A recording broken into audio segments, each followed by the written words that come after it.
Ya baik Jaya dan saudara, senang sekali saat ini sudah bersama dengan saya Gubernur dan Wakil Gubernur terpilih Aceh untuk periode 2025-2030.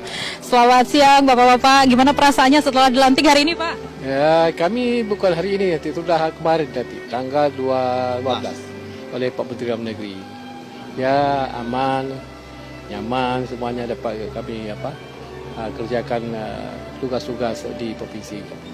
Baik, setelah nanti menjalankan tugas, gebrakan pertamanya apa nih Pak yang akan dilakukan? Gebrakan pertamanya saya dan Pak Wagub Karena bulan Ramadan, safari bulan Ramadan, kemudian ada beberapa hal menyangkut masa pertambangan kita atur menurut kanun di Aceh.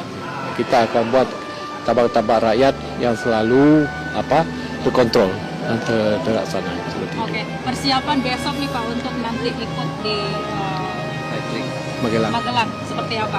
Ya, siap kami, siap perintah.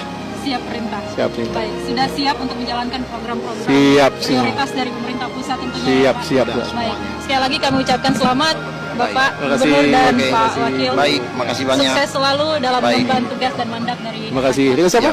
dengan Dewi Intan. Amin. Oh, Dewi Intan. Terima kasih, Dewi Intan. Terima kasih Pak.